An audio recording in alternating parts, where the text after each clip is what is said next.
Hey everyone, Dreki here, and today I'm reviewing the Viofo A129.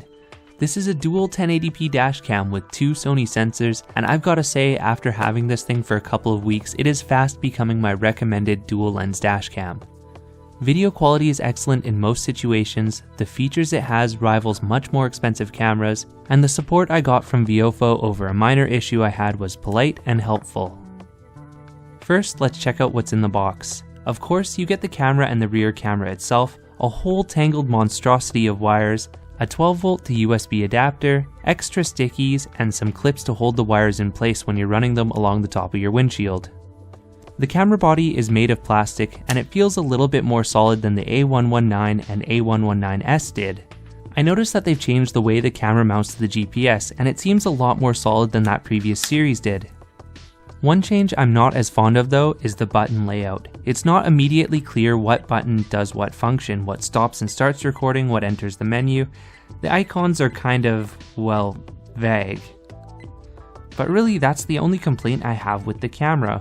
Once you figure it out, it's fairly straightforward to set things up, and once the camera's set up, it's really just to set it and forget it.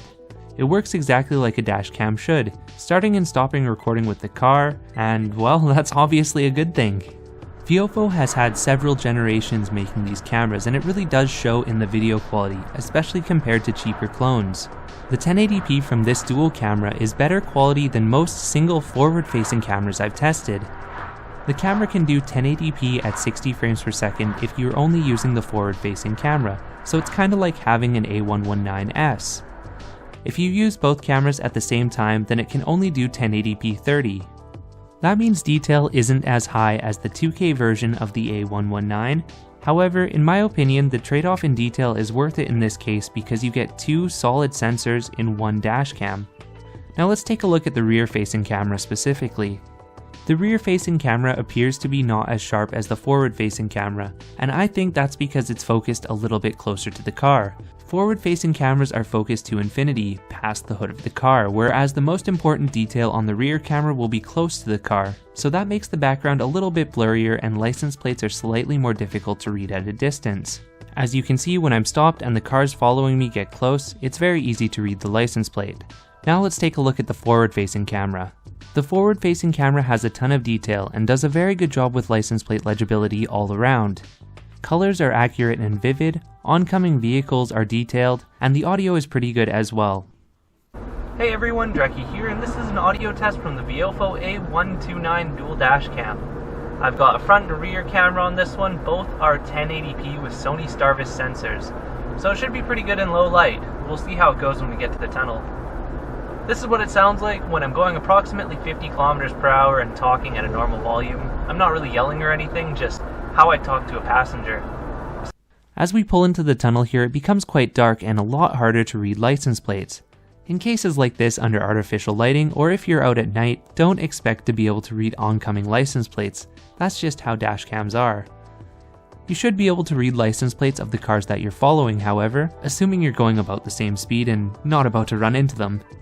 Once it becomes nighttime, both cameras do an adequate job. Again, as with most other dashcams, at night these cameras are more of a visual witness as to what happened instead of reading details like license plates. That being said, in some situations where you pull up behind another car and their license plate is illuminated by your headlights, or with slow oncoming traffic, you may be able to read the license plate, but it's just not as likely as during the day. Please excuse the streaking in this video, that is my old car and terrible quality windshield, and not a feature of the camera. I did notice a dead pixel, one that was always stuck as white in low light, but it didn't affect my ability to see what was happening, so I didn't really dock any points for that.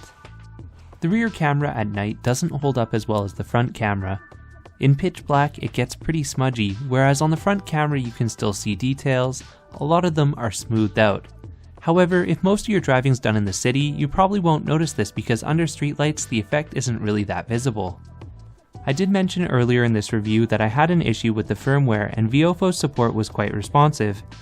Well, to ensure that they weren't treating me differently because I'm a product reviewer, I sent them a message from an email not associated with my reviewing. They quickly replied with a firmware update that seems to have solved the problem. For me, that's one of the biggest reasons to go with Viofo versus another brand. In my previous car, the Viofo A119 and A119S were my two main cameras. Compared to many other companies that sell budget dashcams, Viofo's support is responsive. Now, as with any cheap technology, it's hard to make guarantees since everyone's use case is different.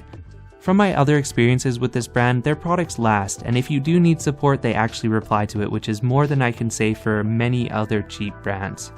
That's why I figure this is the cam to go for if you're in the market for a budget dual lens dashcam. But as always, your use case may be different than mine, so I recommend looking into features, doing your own comparisons and reviews, and deciding what will work best for you. As always, thanks for watching, and if you have any questions, let me know in the comments below.